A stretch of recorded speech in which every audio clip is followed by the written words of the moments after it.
Hello hi, నేను మీ Telugu Shyam. Hope you are doing good. So ఈరోజు మార్కెట్స్ వచ్చేసి నిఫ్టీ 187 పాయింట్స్లో క్లోజ్ అయింది. ఆల్మోస్ట్ ఇంకా 25,000 ఒకటే ఇంకా నెక్స్ట్ తరువాయి. అండ్ మార్కెట్స్ క్లోజ్ అయిన తర్వాత ఏదైతే ఇన్ఫోసిస్ రిజల్ట్స్ వచ్చినాయో సో ఎస్టిమేట్స్ కన్నా ఎక్కువ వచ్చినాయి. అండ్ ఏడిఆర్ కూడా మంచిగా అరౌండ్ ఒక 4-5% అప్ అయింది. సో రేపైతే నిఫ్టీకి మోస్ట్లీ రేపు నెగిటివ్ న్యూస్ లేకపోతే కనుక ఆల్మోస్ట్ 25,000 మార్క్ రీచ్ అయిపోయి మీకు ఒక పోస్ట్ కూడా మన టెలిగ్రామ్లో వస్తుంది.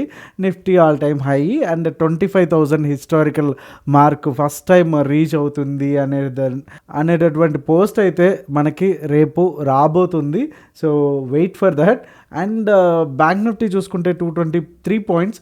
అండ్ ఈ మధ్యకాలంలో మీరు ఒకటి గమనిస్తే ఇది వరకు నిఫ్టీ కనుక ఇన్ కేస్ ఒక 180-200 పాయింట్స్ వెళ్తే ఇది ఈజీగా 400-600 పాయింట్స్ వెళ్ళేది. ఇప్పుడు చాలా వరకు దగ్గరగా ఉంది. సో నిఫ్టీ అయితే ఆల్మోస్ట్ బ్యాంక్ నిఫ్టీ కూడా సేమ్ ఒకేలాగా పర్ఫామ్ చేస్తున్న రోజుల్ని మనం గమనిస్తున్నాం. అండ్ సెన్సెక్స్ అలానే ఫిన్ నిఫ్టీ కూడా మంచిగానే పర్ఫామ్ చేసినాయి. సెన్సెక్స్ 600 పాయింట్స్తో అయితే మనకి క్లోజ్ అయింది. అండ్ రేపు మనకి సెన్సెక్స్ ఎక్స్పైరీ కూడా ఉంది. సో రేపటికి మన బై జోన్స్ ఏంటి అండ్ మన వ్యూ ఏంటి అండ్ సెల్ జోన్స్ ఏంటి, నో ట్రేడ్ జోన్స్ ఏంటి అండ్ బీటీఎస్టీ ఏమి ఇచ్చామని వివరాలని మనం వీడియోలో డిస్కస్ చేసుకుందాం. అంతేకాకుండా ఇవాళ మనకి టెలిగ్రామ్లో కూడా 24,800 రీచ్ అవుతుందా అనేది ఒక పోల్ కూడా పెట్టడం జరిగింది, చూసే ఉంటారు. సో అందరికీ కైండ్ ఆఫ్ కొంతమంది అయితే గెస్ చేశారు, సో కొంతమంది అవ్వదు అన్నారు. But it's kind of a miracle 24,800 కూడా వచ్చింది. సో దానికి రీజన్స్ ఏంటి అని కూడా మనం డిస్కస్ చేద్దాము. సో వీడియోలోకి వెళ్ళే ముందు లైక్ బటన్ అయితే స్మాష్ చేయడం అయితే మర్చిపోద్దు. So let's get into the video. So ఇకపోతే బ్యాంక్ నిఫ్టీ వచ్చేసి మన ఛానల్ ఏదైతే ఉందో ఆ బ్లూ లైన్ దగ్గర అట్లీస్ట్ ఇటు డౌన్ సైడ్ పడకుండా అండ్ పైకే ఉంటా ఉంది. మనం ఆల్మోస్ట్ ఒక 1 మంత్, మోర్ దెన్ 1 మంత్ నుంచి చెప్తా ఉన్నాము. ఎక్కడ కూడా మనకి సైన్స్ లేవు, బేరిష్ సైన్స్ లేవు, ఇంకా బుల్లిష్గానే ఉంది. అండ్ ఇది ఏదైతే ఉందో 50-800 అండ్ ఈ లెవెల్ ఏదైతే ఉందో 52,000 ఇక్కడ వరకు కొంతవరకు కన్సాలిడేషన్ అయ్యి అండ్ వన్స్ 50-800 బ్రేక్ అయితే మళ్ళీ మనకి ఇక్కడ ఈ ప్యాటర్న్ వస్తుంది అని కూడా మనం డిస్కస్ చేసుకున్నాము. So we are on it. And same ఎగ్జాక్ట్గా బ్యాంక్ నిఫ్టీ కూడా అట్లనే పర్ఫామ్ చేస్తుంది. ఎయిదర్ డౌన్ సైడ్ కానీ అప్ సైడ్ కానీ ఇంకా లేదు. సో కంప్లీట్గా అంతకుముందు కూడా మీకు వీక్లీ అనాలిసిస్లో చూపించినట్టు ఏదైతే ఈ బాక్స్ ఉందో ఈ బాక్స్లోనే మనకి ఇంకా ట్రేడ్ అయితే అవుతూ ఉంది. సో దీనికంటే నిఫ్టీ అయితే స్ట్రాంగ్గా ఉంది. మనం ఇందాక డైలీ టైం ఫ్రేమ్లో కూడా చూసాము. సో ఒక్కసారి నిఫ్టీ 15 మినిట్స్ టైం ఫ్రేమ్లోకి వస్తే ఇక్కడ గమనించాల్సింది ఏంటంటే మార్నింగ్ చిన్న గ్యాప్ డౌన్ అయితే ఓపెన్ అయ్యింది. ఓకే, సో ఈ స్వింగ్ ఆల్రెడీ లో ఏదైతే ఉందో దాన్ని టచ్ చేసుకొని మళ్ళీ పైకి వెళ్ళింది. అండ్ అగైన్ ఇక్కడ ఏదైతే మనకి ప్రీవియస్ డే హై ఉందో అక్కడ నుంచి మళ్ళీ పడింది. అగైన్ సేమ్ ఇక్కడ నుంచి మళ్ళీ వెళ్ళింది. అండ్ ఎప్పుడైతే ఈ లెవెల్ని అంటే ప్రీవియస్ డే లెవెల్ని బ్రేక్ అయ్యిందో, once and twice and thrice break అయ్యిందో విత్ ద వాల్యూమ్, సో కంప్లీట్గా అంటే ఇక్కడ వాల్యూమ్ అయితే కనిపించదు. సో సాలిడ్ క్యాండిల్ ఒకటి ఎప్పుడైతే బ్రేక్ అయిందో ఇక్కడ నుంచి కూడా 800 అనేది వెళ్ళడం జరిగింది.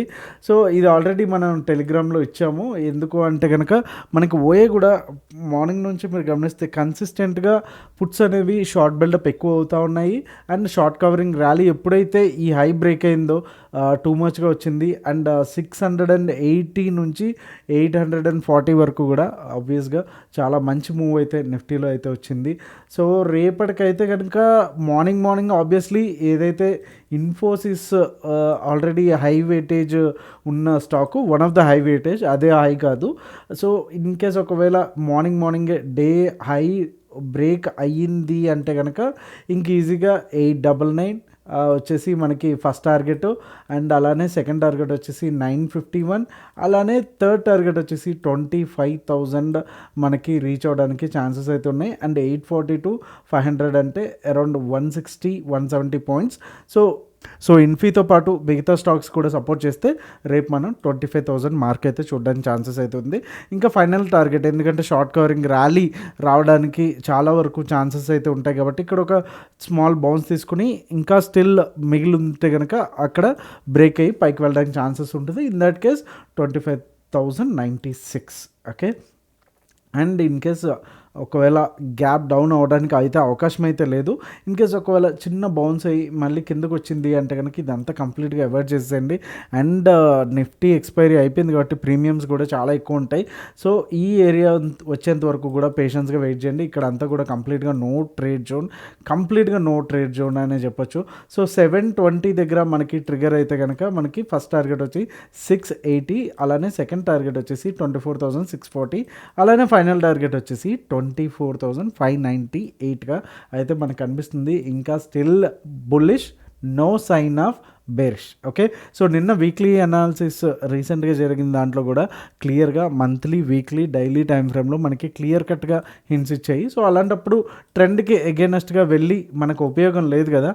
ఓకే. సో బ్యాంక్ నిఫ్టీ చూసుకుంటే ఆల్రెడీ ఏదైతే రేంజ్లో ఉందో ఫ్రమ్ 5th ఆల్మోస్ట్ ఇక్కడనే తిరుగుతూనే ఉంది. సో ఏదైతే ఒక మేజర్ రెసిస్టెన్స్ లెవెల్ ఉందో అది ఈరోజు కూడా టెస్ట్ చేయడం అండ్ అక్కడ నుంచి కూడా సస్టైన్ అవ్వక మళ్ళీ కిందికి రావడం కూడా జరిగింది. అలానే మనకి మేజర్గా ఉన్నటువంటి ఈ లెవెల్ కూడా 52,500, అలానే 52,700, 5 పాయింట్స్ తక్కువ.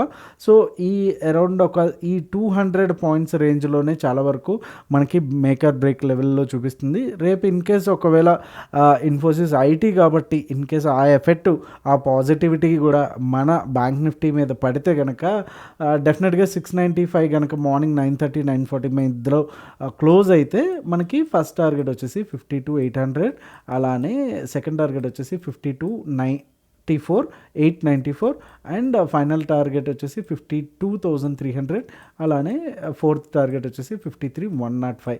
ఇన్ కేస్ ఒకవేళ షార్ట్ కవరింగ్ ర్యాలీ వస్తుందనేసి ఈరోజు T4 పెట్టాను. జనరల్గా మనం T3తోనే ఎండ్ అయితే చేస్తాము. ఇన్ కేస్ ఒకవేళ గ్యాప్ డౌన్ అయినా లేకపోతే మార్నింగ్ సస్టైన్ అవ్వక ఇది వెళ్ళింది అంటే ఇది మన trigger point. Either 5 minutes or 15 minutes confirmation తీసుకుని 52,399 ఫస్ట్ టార్గెట్, అలానే సెకండ్ టార్గెట్ వచ్చి 52,301, అలానే థర్డ్ టార్గెట్ వచ్చేసి 52,198 అండ్ ఫోర్త్ టార్గెట్ వచ్చేసి 52,097గా మనకైతే కనిపిస్తూ ఉంది. సో ఈవెన్ బ్యాంక్ నిఫ్టీ కూడా అంత బేరిష్గా అయితే లేదు. సేమ్ ప్రైస్ యాక్షన్ మీకు లాస్ట్ టైము మన నిఫ్టీలో ఇందాక చూసాం కదా, సేమ్ ఇక్కడ ఏదైతే ఉందో అక్కడనే తీసుకోవడం అండ్ డే హై ఏదైతే ఉందో ఆ లెవెల్ వరకు రావడం, మళ్ళీ అగైన్ ఇక్కడ నుంచి తీసుకోవడం, అగైన్ డే హై ఎప్పుడైతే నిఫ్టీలో వెళ్ళిందో ఇది కూడా వెళ్ళింది. బట్ ఇంత స్ట్రెంగ్త్ అయితే నిఫ్టీ చూపించినంత స్ట్రెంగ్త్ అయితే ఇది చూపించలేదు. సో లెట్స్ సీ, రేపు సెన్సెక్స్ కూడా ఎక్స్పైరీ ఉంది కాబట్టి ఇది జరగడానికి ఛాన్సెస్ అయితే చాలా ఉన్నాయి షార్ట్ కవరింగ్ ర్యాలీకి. సో సెన్సెక్స్లోకి వచ్చేసి 81,506, 81,195 ఇది కంప్లీట్గా no trade zone. In case ఒకవేళ మార్నింగ్ ఇన్ఫీ ఎఫెక్ట్ దీని మీద కూడా ఉంటే కనుక మనకి ఫస్ట్ టార్గెట్ వచ్చేసి 672, అలానే సెకండ్ టార్గెట్ 832, అలానే థర్డ్ టార్గెట్ వచ్చేసి 82,005, అలానే ఫోర్త్ టార్గెట్ వచ్చి 82,144. అలానే డౌన్ సైడ్ వచ్చేసి మనకి ఈ లెవెల్ కనుక బ్రేక్ అవుతే మనకి 80,896 వచ్చి first target, first support and second target or second support is 80,698 and final target వచ్చేసి 80,498గా అవుతుంది. ఒకసారి ఓఏ డేటా ఏం చెప్తుంది అనేది ఒకసారి చూసేద్దాం. సో లాస్ట్ ఫ్యూ డేస్ నుంచి కూడా మనకి వీక్లీలో అయితే కొంతవరకు అటు ఇటుగా మిక్స్డ్గా కనిపిస్తుంది. సో ఈరోజు కూడా ఆల్మోస్ట్ అలానే 10,92,000 చేంజ్ అయితే మనకి కాల్ సైడ్ అయితే ఉంది, 10,72,000 అయితే ఉంది. పెద్దగా డిఫరెన్స్ అయితే లేదు. ఈ 20,000ని మనం కన్సిడర్ అయితే చేయక్కర్లేదు, కొంతవరకు హెడ్జెస్ అవి కూడా ఉంటాయి కాబట్టి. సో మనకి ఇంత సిగ్నిఫికెంట్గా ఒక డిఫరెన్స్ లేనప్పుడు పెద్దగా మనం కన్సిడర్ చేయక్కర్లేదు. సో ఇది కొంచెం ఒక kind of range bound or consultation అయితే చూపిస్తుందని చెప్పచ్చు. అలానే July end and August September endings చూసుకుంటే కనుక 5.79 ఉంది, 6.68 ఉంది. సో ఇక్కడ ఆబ్వియస్లీ 6.68 వచ్చేసి ఎక్కువ రైట్ అయితే చేస్తున్నారు. సో మార్కెట్ వచ్చేసి పైకి వెళ్తుంది అనేసి. సో ఈ డిఫరెన్స్ అయితే ఇలానే ఉంటుంది మీరు కొన్ని రోజుల నుంచి మనం గమనిస్తే. సో మీకు ఒక క్వశ్చన్ ఏంటంటే, సో రేపటికి Nifty closing value 25,000 above or 25,500, ఇంకా చాలా 25,750. సో ఈ మూడిట్లో ఏ వాల్యూలో క్లోజింగ్ ఉండబోతుందో ఒక్కసారి అయితే కమెంట్ అయితే చేయండి. సో ఈ అనాలిసిస్ వచ్చేసి మీకు ఎంతగానో యూజ్ అయితే అవుతుంది అని అయితే అనుకుంటున్నాను. అండ్ ఎప్పుడైతే మనకి ఎలక్షన్స్ ఈ మొమెంటం అయిపోయిందో ఆ టైం నుంచి కూడా మనం చెప్తున్నాము ప్రైస్ యాక్షన్ బట్టి కంప్లీట్గా దాని లాజిక్స్ కూడా ఎక్స్ప్లెయిన్ చేస్తూ వచ్చాను. ఎవ్రీ డే కూడా ఆ క్యాండిల్ యొక్క మొమెంటం ఏంటి, ఆ క్యాండిల్ సైకాలజీ ఏంటి, అండ్ ఇది ఎలా పర్ఫామ్ చేయబోతుంది, ఇన్ కేస్ ఒకవేళ మనకి రివర్స్ అయితే ఎక్కడ అవ్వడానికి ఛాన్సెస్ ఉన్నాయి అనేసి నేను ప్రతి వీడియోలో కూడా మ్యాక్సిమం నాకున్నటువంటి లిమిటెడ్ నాలెడ్జ్ పరిధిలో నేను చెప్పాను. అది మీకు యూజ్ అయిందంటే కనుక డెఫినెట్గా ఒకసారి కమెంట్ చేయండి. ఎందుకంటే మీ కమెంట్సే డెఫినెట్గా నాకు చాలా వరకు encouragement, not only for me, for my admin team and video editors కావచ్చు, అండ్ మా థంబ్నెయిల్ డిజైన్ చేసే వాళ్ళకి కావచ్చు, వీళ్ళందరికీ కూడా చాలా మంచిగా అనిపిస్తుంది కదా మనం చేసిన వర్క్ని ఇఫ్ సంబడి అప్రిషియేట్ ఇట్ డెఫినెట్గా. So you guys know that, right? So that's all for today. Thank you so much. See you all tomorrow at the same time. Me Telugu Trader Shyam. Jai Hind.